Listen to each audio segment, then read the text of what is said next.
आता स्टार्ट झाला. आता व्हिडिओ स्टार्ट झाला. याच्यात व्हिडिओ नव्हतं का? आता होतंय ब्लॅक आलं मध्ये. हो, येलो नाही ना मध्ये. नाही. पहिला होऊन गेला तेव्हा दुसरा आला. पहिला जर झाला नसता तर दुसरा आला असता का?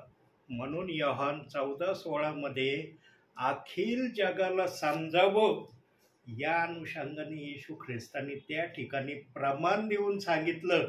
जसं मत्ते 28:18 मध्ये प्रमाण दिलं, तसं या योहान 14:16 मध्ये देखील येशू ख्रिस्ताला बोलावं लागलं. का बोलावं लागलं?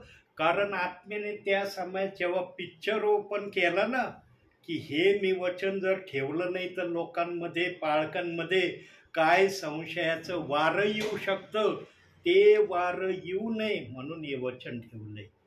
पण ह्या वचनाचा अर्थ काही जण बुद्धीने लावतात. बुद्धीने वचनाचा अर्थ कधीही सॉल्व्ह होऊ शकत नाही. जर तुमची बुद्धी इतकी सक्षम असती तर आत्मेने वचन, आत्मेच्या प्रेरणेने संदेश देण्याविषयी आत्मा बोललंच नसता. प्रियांनो, पहिला कोण आला आणि दुसरा कोण आला हे महत्वाचं आहे. पहिला जो आला तो कबुतराच्या स्वरूपाने आला आणि दुसरा जो आला तो अग्नीच्या जिभेने आला. है ना? पेंटेकॉस्टच्या दिवशी अग्नीच्या जिभा आले का नाही 120 जणांवर. आणि यार्देन नदीत योहान 3 अध्याय 15 वचन, 14 आणि 15 वचन वाचत आहे. योहान कृष्णवर्तमान 3 अध्याय 14 आणि 15. बघा तिथं काय लिहिलंय.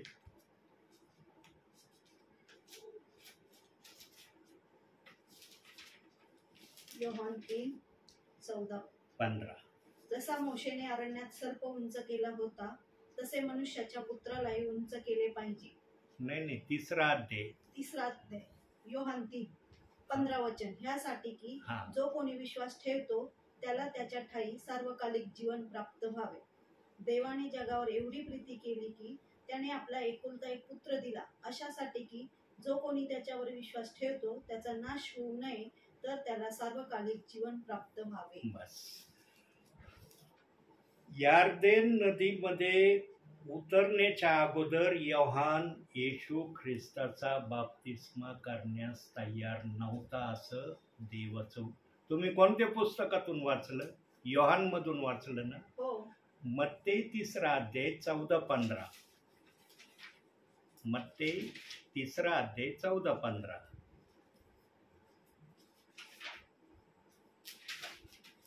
मत्ते 3 अध्याय 14-15. असं कसं काय वचन?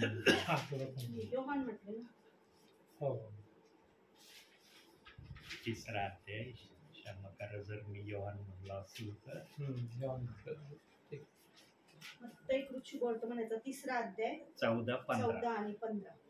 परंतु योहान त्याला मना करत म्हणाला, आपल्या हातून मी बाप्तिस्मा घ्यावा असे असता आपण माझ्याकडे येता हे काय? येशूने त्याला उत्तर दिले, आता हे होऊ दे, कारण ह्या प्रकारे सर्व धर्माचरण पूर्णपणे करणे हे आपणाला उचित आहे. तेव्हा त्याने तसे होऊ दिले.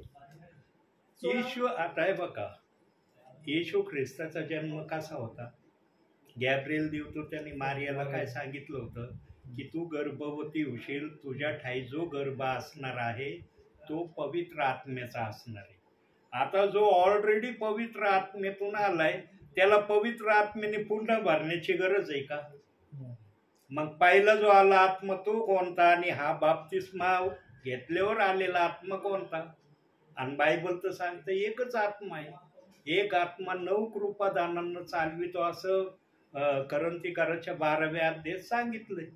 मग एक आत्मा जर सर्व ठिकाणी आहे, मग येशू ख्रिस्त यार्देन नदीत योहानाच्या हातून बाप्तिस्मा घेण्यासाठी का उतरला हे कळणं महत्वाचं आहे. म्हणून योहान तिथं म्हणतोय, माझा बाप्तिस्मा आपल्या हातून होणं शक्य आहे, तुम्हीच मला बाप्तिस्मा द्या म्हणून माझ्याकडे येता हे काय?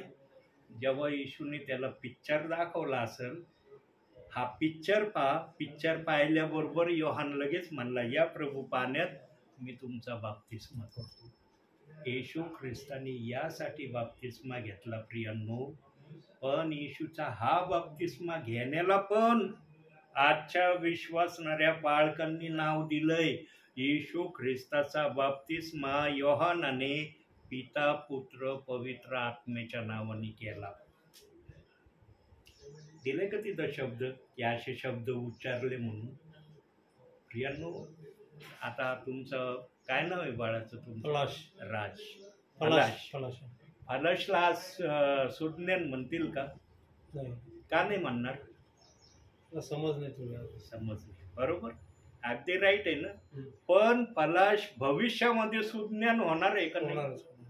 तुम्हाला खात्री नाही की आमचा मुलगा भविष्यामध्ये सुज्ञान होणार आहे. आज जरी वर्तमान काळामध्ये आमचा पलाश आज्ञेने असला, पण भविष्यात तो सुज्ञानी होणार आहे.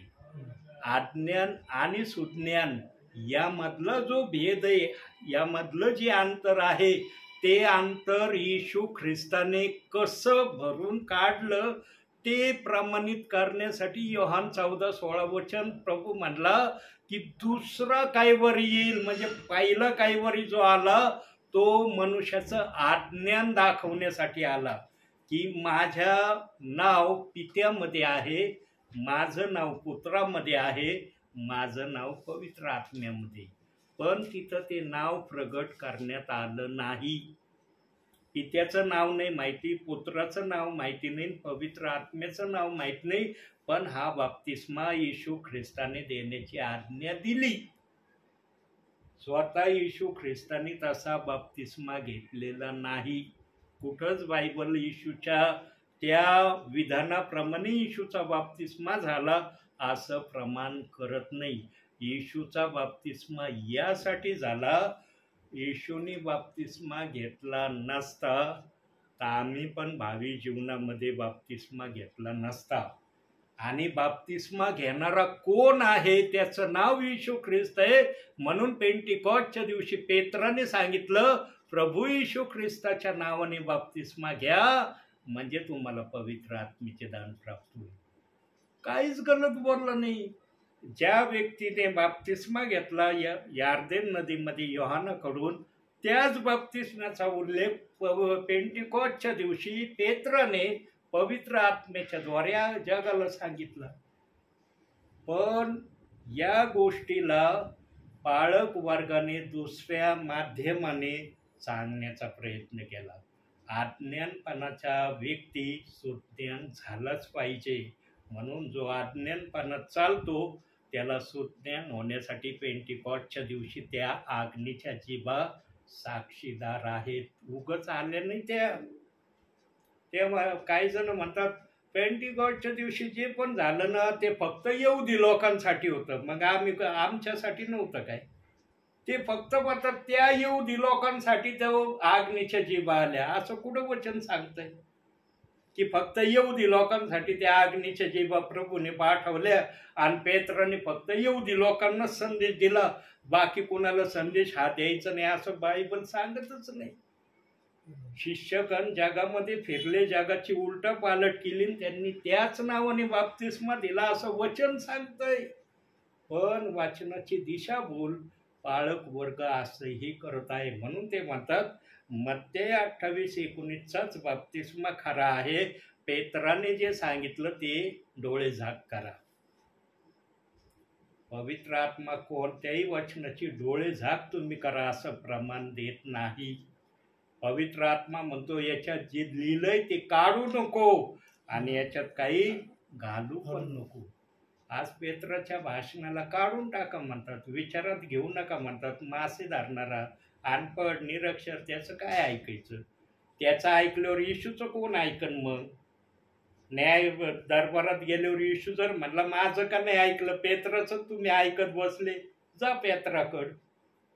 असे भय किंवा अशा तऱ्हेचे विचार विश्वासणाऱ्यांच्या मनामध्ये आहे. म्हणून प्रेषित 2:38 वचनाला डोळे झाक वचन करण्यात येत आहे काही ठिकाणी. पण पेंटिकॉस्टच्या दिवशी जी अग्नीची जीभ आली की दुसरा कैवारी सत्याचा आत्मा घेऊन आली. म्हणजे दुसरा कैवारी येण्या अगोदर पहिला कैवारी आला असं त्या ठिकाणी प्रमाणित करण्यात आलं. पण त्याचा उल्लेख बायबलमध्ये का नाही केला त्याचा पुरावा आपण वचनातून बघू.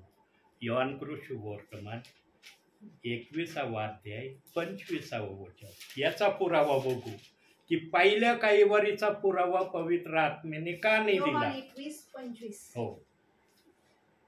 येशूने केलेली दुसरी पुष्कळ कृत्य आहेत ती सर्व एक एक लिहिली तर लिहिलेली पुस्तके ह्या जगात मावणार नाही असे मला वाटते. असे मला वाटते.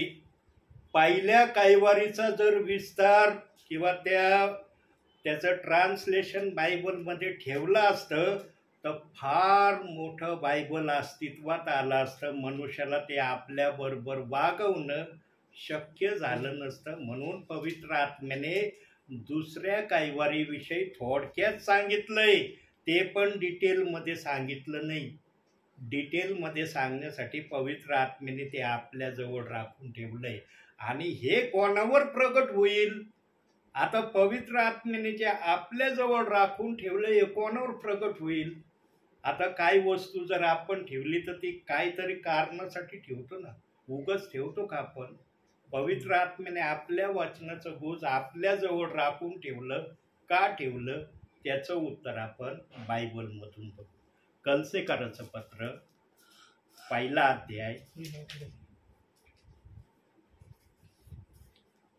26वं वचन.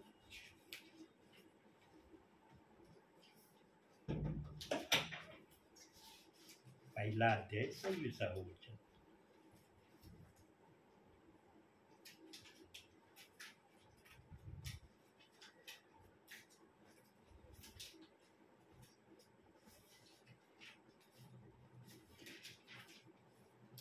पौलाचे कलसेकरास पत्र याचा पहिला अध्याय करंथी नाही कलसेकर. हा 26वा हो.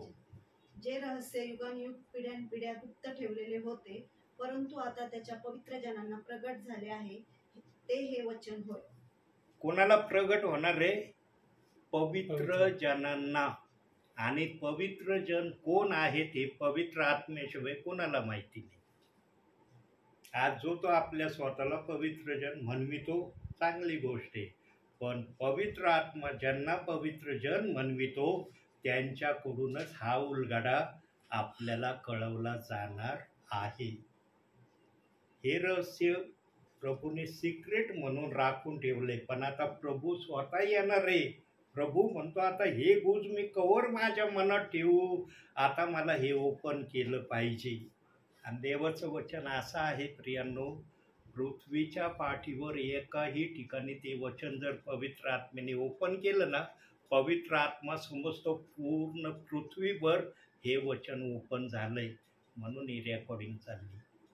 हे तुमच्यासाठी माझ्यासाठी नाही, पूर्ण महाराष्ट्रासाठी आहे. आता महाराष्ट्रात हे गेल्यावर महाराष्ट्राच्या बाहेर कसं प्रभू पाठविल ते प्रभू जाणो. प्रियांनो, जे पण मी करतो ना प्रभूच्या आत्म्याशिवाय मी करत नाही. प्रभूने दाखवल्याशिवाय मी काही काढत नाही. इतके गावं करून आलो, एकाही ठिकाणी मी आज रेकॉर्डिंग केली नाही. देवाने दाखवलंच नाही. मग मी समजून घेतला हा संदेश फक्त त्यांच्यासाठी आहे. पण आजचा हा संदेश पूर्ण महाराष्ट्रासाठी आहे. पहिला कैवारी आत्मा जो येऊन गेला त्या पहिल्या कैवारी आत्म्याचा साक्षीदार स्वतः येशू ख्रिस्त आहे. म्हणून येशू ख्रिस्ताने आज्ञा दिली, जाऊन तुम्ही संपूर्ण सृष्टीला सुवार्तेची घोषणा करा. त्यास पित्याच्या, पुत्राच्या व पवित्र आत्म्याच्या नामाने बाप्तिस्मा द्या. ती तुम्ही आज्ञा पाळता, देवाची इच्छा तुम्ही पूर्ण केली. परंतु आता तुम्हाला आज्ञानामध्येच राहायचं का? आज्ञानातून सुज्ञानात यायचं नाही का? म्हणून फलाचं उदाहरण मी ठेवलं की फलाश आज आज्ञेने आहे, पण भविष्यामध्ये 10 वर्षांनी फलाश हा सुज्ञानी बनणार आहे. त्यावेळेला फलाशला जे कोणी पाहिल ते म्हणणार नाही अरे फलाश आम्हाला आजही आज्ञेने दिसतोय, म्हणतील त्या समयात. आणि जर यदा कदाचित एखाद्याने असे उद्गार काढले तर फलाश उत्तर द्यायला उभा राहील, मी काय आज्ञेने दिसतोय का? एवढा मी तरुण मुलगा तुला आज्ञेने वाटतो, फलाच बोलल्याशिवाय राहील का? जर शारीरिक व्यक्तीला एवढं ज्ञान आहे स्वतःबद्दल, मग बाप्तिस्म्याचं ज्ञान देवबाप्पाने आपल्या मनात राखून का ठेवलं? कारण बाप्तिस्म्याची गडबड पवित्र आत्म्याला त्याच्या समायातच दिसली होती की 2 वचनामुळं माझे विश्वासणारे गोंधळणार आहेत. आणि मग त्यांनी काय काय नावं दिलीत? ओनली जीजस, खोटा संदेष्टा, नरकात जाणारा, त्यांचा ऐकणारे नरकात जाणारे, हे शब्द त्यांनी इतके फेवरेट शब्द जगाच्या कानाकोपऱ्यात केले, म्हणून प्रेषित 2:38 वचनाकड विश्वासणारा सहसा लक्ष देत नाही. पण तो न्यायाधीश वर गेल्यावर विचारणा करणार आहे. आता हे तुम्हालाच का सांगितलं जातं हा एक प्रश्न उभा राहतो. तुमची बुद्धी म्हणून अरे इलेजर पास्टर येतात दर वेळेला आम्हाला सांगतात या श्रीरामपूर गावामध्ये आम्हीच आहोत का, बाकीचे नाहीत का? त्याचंही उत्तर बायबलमधून. प्रगटीकरण 3 अध्याय 5वं वचन, हे उत्तर तुमच्यासाठी आहे.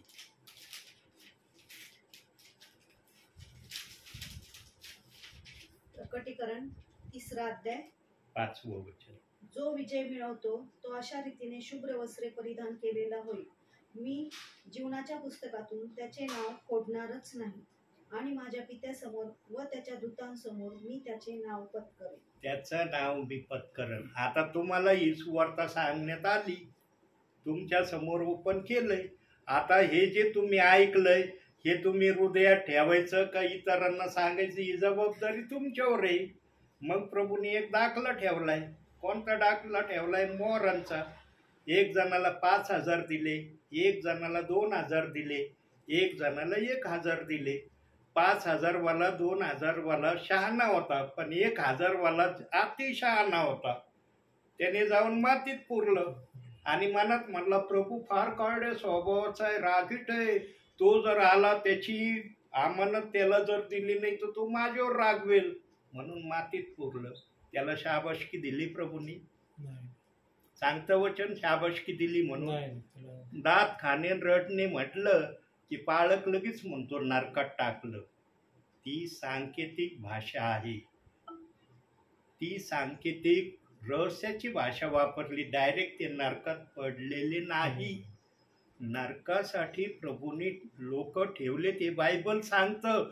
पण ज्याने प्रभूवर विश्वास ठेवला त्यालाच प्रभू कस काय नरकात टाकील? मग वचन देवबाप्पाचं पूर्ण नाही होणार. विश्वास ठेवणाऱ्यालाच देवबाप्पाने नरकात टाकलं, मग ज्यांचा विश्वास नाही त्यांना प्रभू कुठं टाकीन? प्रश्न उभा राहतो ना. प्रियांनो, तुम्ही संदेश काय ऐकता ना हे ध्यान देऊन ऐका. इतका पवित्र आत्मा मला शिकवतोय आणि इतका पवित्र आत्मा माझ्याशी बोलतोय ना, मी स्वप्नातही विचार केला नव्हता की माझ्या मुखातून असं देवबाप प्रगट करणार आहे. आमच्या बहिणींनी फक्त प्रार्थना केली, 2 मिनिटाची आमच्या बहिणींनी प्रार्थना केली. त्या 2 मिनिटामध्ये देवबाप्पाने पवित्र आत्म्यातून संदेश रेडी करून मला सांगण्यासाठी तयार ठेवलं. बघा पवित्र आत्म्याची कमाल. आणि मला माहिती नव्हतं, मला वाटत होतं अरे आज बंधूंच्या परिवारात चाललो, 2 मिनिटाची प्रार्थना होईल, मी निघन. पवित्र आत्मा मला तुझ्या विचाराने नाही होणार, तुझा विचार आहे तो, माझा विचार नाही. माझ्या डोक्यात जे येते मी तिथं गेल्यावर सांगन तुला, इथं नाही सांगणार. म्हणून यशाया 55:8 मध्ये सांगितलंय, जे तुमचे विचार ते माझे विचार नाही, जे माझे मार्ग ते तुमचे मार्ग नव्हे. लिहिलंय ना वचनात. प्रियांनो, पवित्र आत्मेजवळ हार वाक्याचा पुरावा वचनातून आहे. बाप्तिस्म्याचे 2 वचन समजण्यासाठी निवडलेल्या व्यक्तींनाच हे सांगण्याचं प्रभूंनी ठरवलंय. हे सर्वांना सांगण्याचं ठरवलेलं नाही, म्हणून वचन इथं ते चाललंय. आता तुमच्या एरियात आहेत ना प्रभूवर विश्वास ठेवणारे, आहेत ना. आता तुम्ही ऐकतात हे वचन, हे मातीत ठेवायचं का जाऊन सांगायचं हे तुम्ही समजून घ्या. म्हणून दाखलं सांगितलं प्रभूने, 5 मोहरा, 2 मोहरा आणि 1 मोहरेचा. आता ते पुरून ठेवायचं काही इतरांना सांगायचंय तुम्ही ठरवा. तुम्ही इतरांना सांगितलं तर तुम्ही त्याच्यावर कमाई केली असं प्रभू म्हणन. जो ऐकणार आहे त्यांनी तुमच्यासारखं केलं त्याला ते मिळेल, त्याच्या पुढच्यानी केलं म्हणजे हे वचन वाढत वाढत जाणार. म्हणून देव बाप्पाने वचन ठेवलं, जाऊन तुम्ही संपूर्ण सृष्टीला सुवार्तेची घोषणा करा. पण आजचा विश्वासणाऱ्याला काय पाळकांनी सांगितलं, ही जबाबदारी फक्त पाळकाची, आमची फक्त बसायचं, ऐकायचं, करायचं तर करायचं तर नाही करायचं, हे आजचा विश्वासणारा धरून चालला. म्हणून प्रेषित 2:38 वचनाची उन्नती जशी व्हायला पाहिजे तशी उन्नती झाली नाही. पण देवाचा आत्मा या उन्नतीला न थांबण्याविषयी नाराज आहे. म्हणून माझ्या मुखातून हे वचन आपल्यापर्यंत शेअर होत आहे. आता या वचनाला पुढं पाठवायचं का नाही हे तुमच्या हातात आहे. मी माझ्या जबाबदारीतून हात धुवून मोकळा झालो. आता तुम्हाला हात धुवायचे का नाही धुवायचे हे तुम्ही ठरवायचं. देवाच्या आत्मेला जर विचारलं तर देवाचा आत्मा कधी तुम्हाला हे उत्तर देणार नाही, तू हे सांगू नको म्हणून. आत्मा म्हणून बाळा तू जा, तिथं मी सांगन काय सांगायचं. जरी जसं माझ्या मुखातून तुम्ही ऐकता तसं जरी पवित्र आत्मा नाही बोलला, वेगळ्या प्रकारे पवित्र आत्मा बोलल्याशिवाय राहणार नाही. पण तुम्ही होय या तयारीने जायची तयारी केली तर होणं भाग आहे. आणि जर तुम्ही या प्रकारे गेले नाही तर याचाही पुरावा बायबलमधून दाखवतो. मग काय होईल? मत्तेय ऋषिवर्तमान 13वा अध्याय 58वं वचन.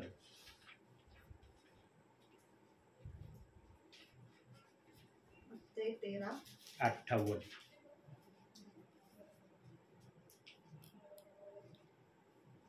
तेथे त्यांच्या अविश्वासामुळे त्याने फारशी अद्भुत कृत्ये केली नाही.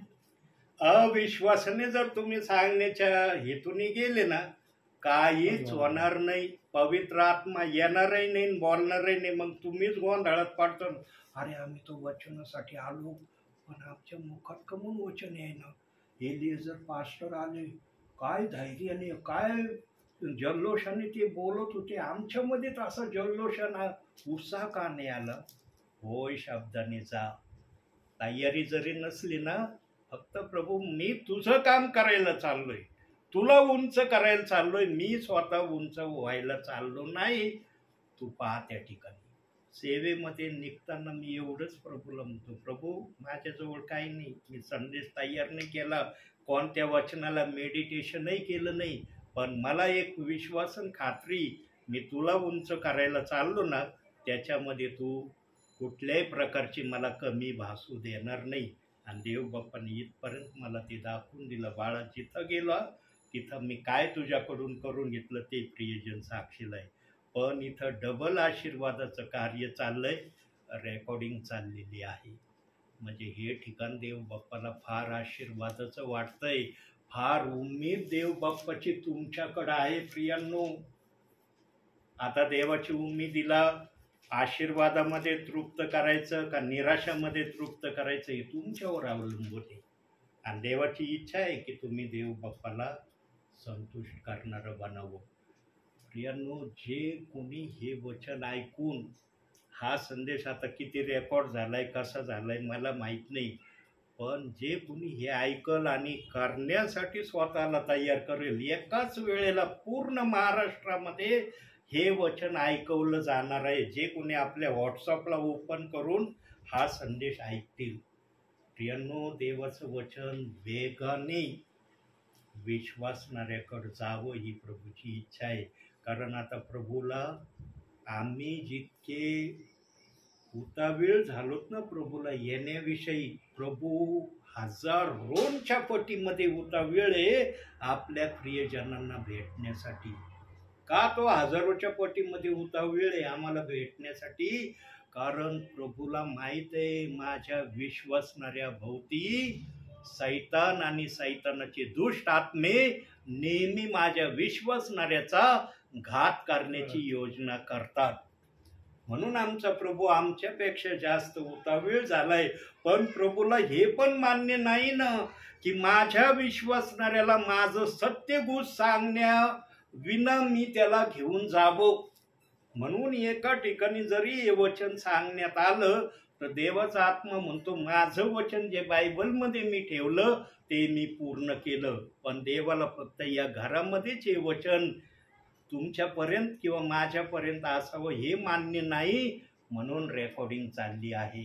आता ज्यांना ज्यांना हे संदेश मिळेल त्या प्रियजनांनी जर पुढच्या प्रियजनांना फॉरवर्ड केला हा संदेश, तर हा महाराष्ट्रभर संदेश जाईल. म्हणजे एका राज्यात का होईना देवाचं गौरव झालं म्हणजे देवाला संतुष्ट होईल का नाही? आता जे जे प्रियजन असतील निवडलेले त्यांच्यापर्यंत प्रभू करील योजना कशा प्रकारे पुढचं वचन हँडओव्हर करायचं. प्रियांनो, देव आपलं वचन पूर्ण केल्याशिवाय राहणार नाही. आणि हे गुज बाप्तिस्म्याचे 2 वचन का ठेवले आणि एक बाप्तिस्मा घ्यायला का सांगितलं? कारण प्रभू 2 वचन म्हणतच नाही. आता तुमचा फलाश आहे ना, फलाश लहान पण आहे फलाश मोठा पण आहे, का त्याला 2 म्हणता येईल का? लहानपणचा 1 फलाश होता, मोठा झाल्यावर 2 झाले, म्हणता येईल का फलाशला? तुम्ही म्हणतान का? आज्ञेनी होता सुज्ञेनी झाला म्हणजे माझ्या फलाशमध्ये 2 गोष्टी झाल्या, म्हणता तुम्ही? नाही म्हणणार ना. म्हणून बाप्तिस्मा पण प्रभूने अशा प्रकारे ठेवलाय, आज्ञान पण सुज्ञान पण. म्हणून एक बाप्तिस्मा हे नाव पवित्र आत्मेने दिलंय. पण विश्वासणारा गोंधळ आहे, अरे याच्यात जायचं का याच्यात जायचंय, हे पाळकांनी जास्त रंगवून सांगितलं. म्हणून देवाचा आत्मा म्हणला मी पाळकाच्या विरोधात आहे. काढूया ते वचन. एहेजकेल 34 अध्याय 10 वचन. त्याला आपण एक्सप्लेन नाही करणार, फक्त वचन बघूया. इर्मायाच्या नंतर इर्माया, एहेजकेल, विलापित नंतर एहेजकेल. हा, किती 34 अध्याय 10 वचन.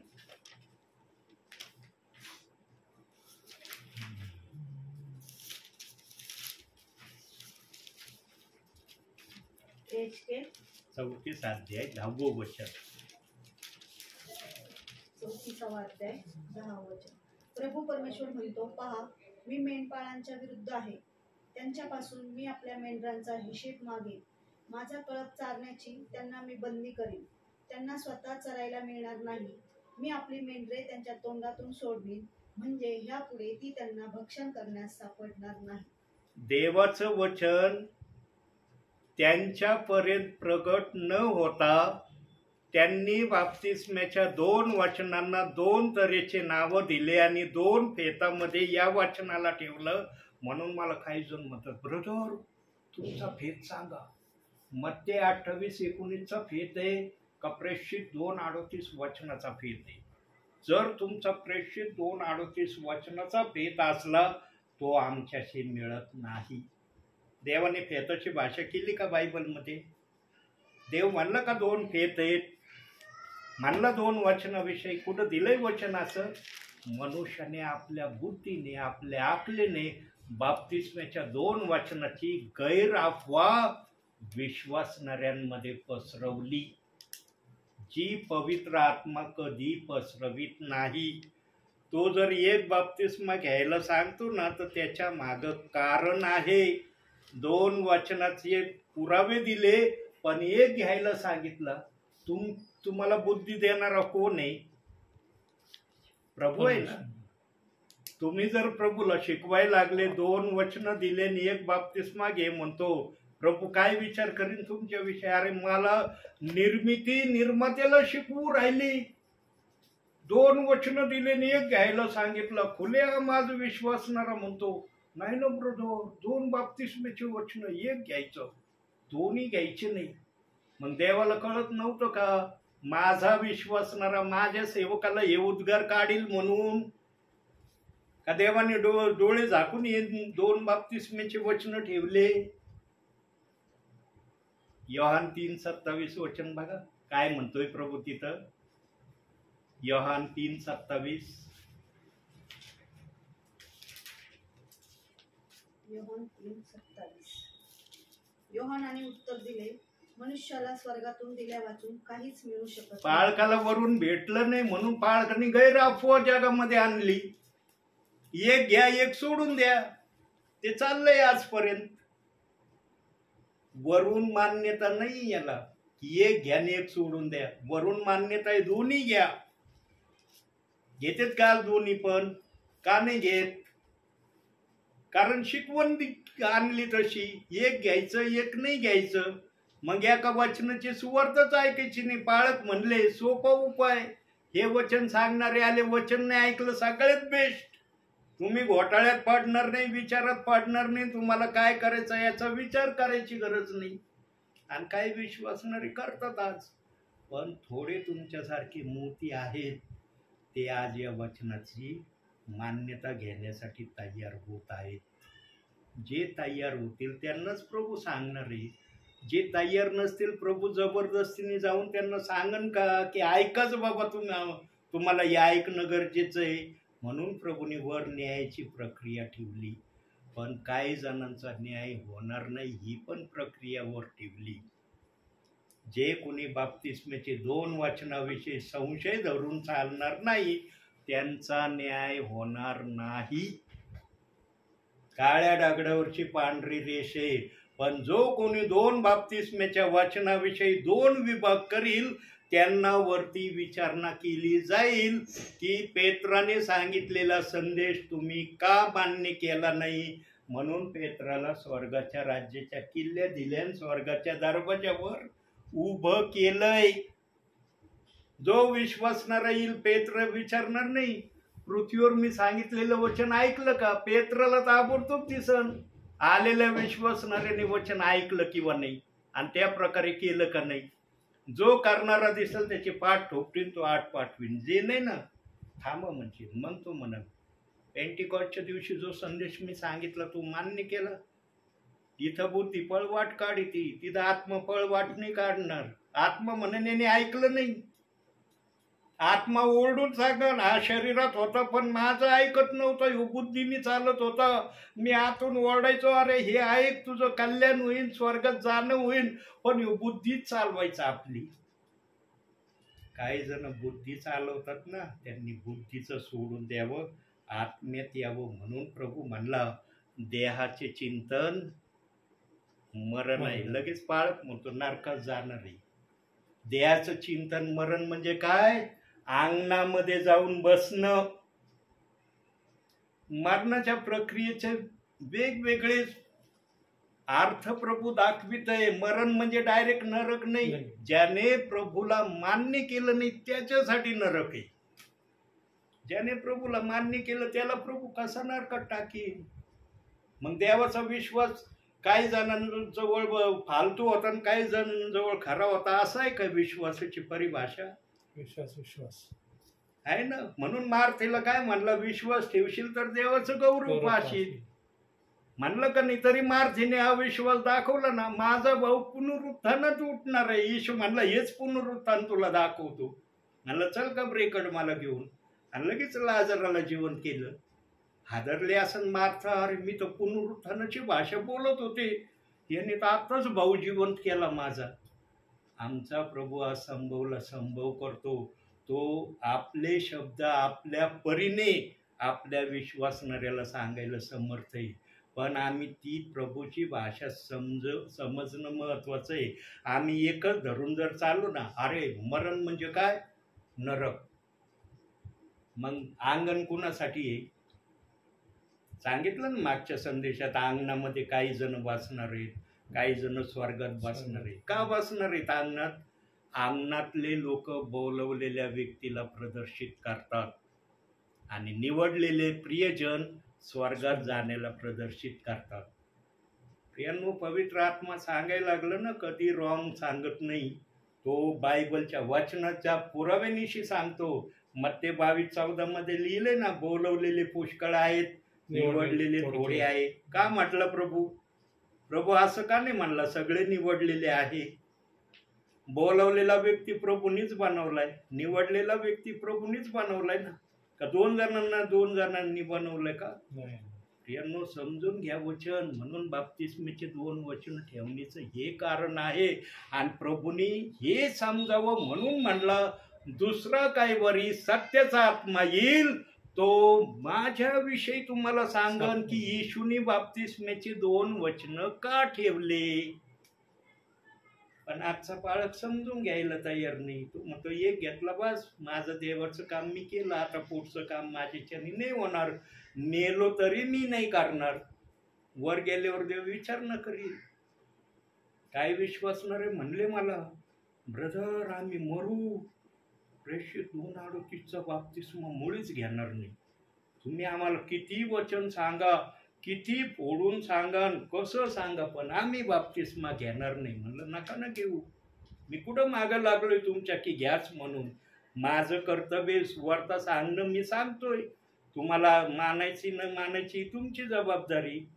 ब्रदर आजचा संदेश ऐकतात ना, कमीत कमी एक विश्वासणाऱ्याला जरी तुम्ही हे सांगितलं नाही वचन आजचं, योहान 14:16चं, देवबाप म्हणून तुम्ही माझं काम केलं. पण तुम्ही एक विश्वासणाऱ्याला जरी येणं शेअर केलं, वरती विचारणं झाल्याशिवाय राहणार नाही. लिहून ठेवा हे वाक्य. आज मी बोलत आहे, राजासनावरचा त्यावेळेला तुमच्या आत्म्याला सांगन, माझा दास देहामध्ये असताना जे बोलत होता ना, 101% खरं सांगत होता. तो मनचं काही नव्हतं सांगत. प्रियांनो, अजूनही या संदेशाचा पुढचा भाग आहे, परंतु आता वेळेकडे पण आपल्याला लक्ष ठेवणं महत्त्वाचं आहे. कोणत्या वचनापाशी येऊन थांबलोत आपण? शेवटचं वचन कोणतं दाखवलं? मत्ती 3:27. सॉरी 27. 3:27 नाही, योहान 3:27 दाखवू. योहान 3:27. या ठिकाणी आपण थांबलेलो आहोत.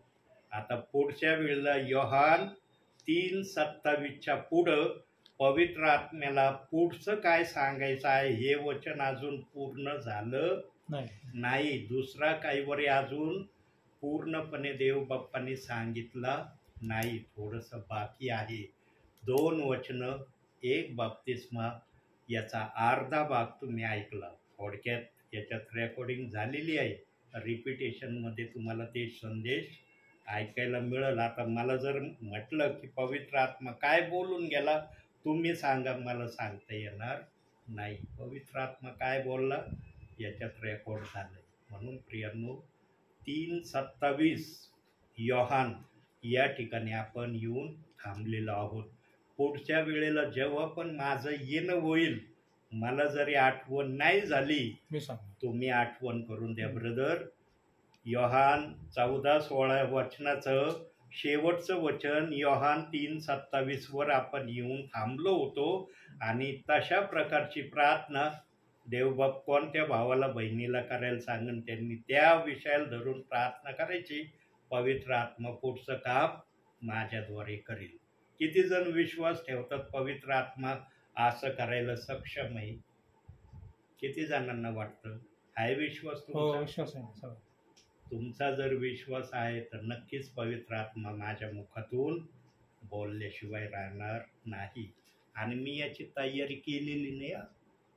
तुम्हाला वाटत असन ब्रदरांनी घरामध्ये एक्सप्लेन केला असन किंवा वाचला असन, अजिबात नाही. आमची बहीण प्रार्थना करत होत्या, देवबाप मला वचन दाखवित होता. हे बायबल साक्षीला खोटं नाही बोलत. जर तुम्हाला वाटत असेल ना की ब्रदर खोटं बोलतात, तर ही बायबल हातात घेऊन कोणी खोटं बोलणार नाही, एवढी गॅरंटी देतो मी. काय नाव आहे याला? होली है ना. होली म्हणजे काय? पवित्र. बायबल म्हणजे शास्त्र. जो कोणी याला हात लावेल तो पवित्र होईल, आणि जो याला हात लावून पवित्र होतो तो खोटं बोलन का? म्हणून बायबल हातात घेऊन सांगितलं तुम्हाला की मी संदेश तयार केलेला नाही.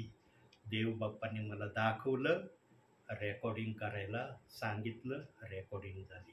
म्हणून आजच्या छोट्याशा संदेशातून देवबाप तुम्हाला आणि मला भरपूर आणि भरपूर आशीर्वाद देव. आमेन. राहिलेला भाग पुढच्या याच्यामध्ये, हे पार्ट 1 झाला. पार्ट 2 मध्ये आपण पुढचा भाग याच्यामध्ये रेकॉर्डिंग करणार आहोत. पलाशला बोलवा तुमच्या मुलाला. पलाश, ए पलाश, पलाश इकडे. तिकडचं लाईट लावून तिने लाव लाईट. मीच संदेशामध्ये रेकॉर्ड झालोय, तुमचं पण दिसलं पाहिजे विश्वासणाऱ्यांना की किती भाऊ बहीण होते या ऐकायला. पलाश बरं, अजून मी बंद नाही केलं बरं का रेकॉर्डिंग, कारण तुम्ही पण महाराष्ट्रभर दिसले पाहिजे ना. अरे पगारे पास्टर तर बोलत होते, पगारे पास्टर आम्हाला स्क्रीनवर दिसले, पण ऐकणारे कोण होते? ऐकणारे तर भावाने एकांना दाखवलं नाही आम्हाला. आणि तुमच्या मुलाचा फोटो यावा ही माझी इच्छा आहे की लहान बाळाने सुद्धा वचन ऐकलं.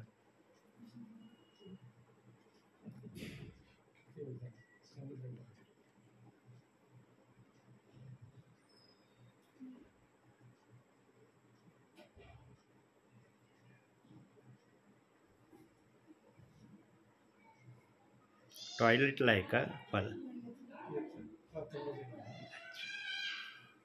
फलदचा फोटो आला की लगेच स्टॉप करणार मी. त्या बाळाचं कमवून वंचित ठेवणार मी. एवढं देवबाप्पाने तुम्हाला सुंदरसं बाळ दिलं, त्याचा फोटो नाही ठेवला तर देव म्हणजे एवढी घाई झाली होती का तुला बंद करायची? एका मुलाचा फोटो घेण्यापर्यंत तुला दम नाही काढवला?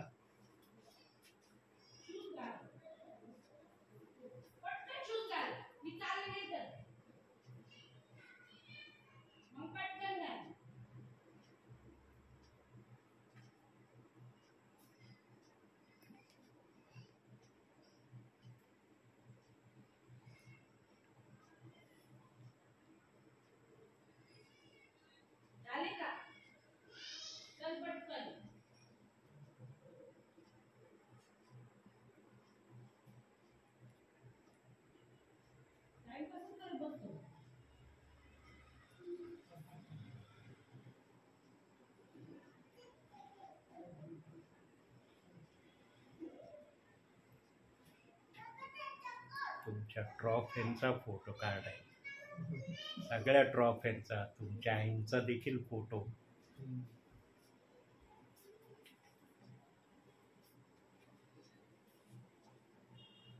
हा, गुड बॉय. इकडं पहा बाळा, स्माइल कर थोडं. ओके.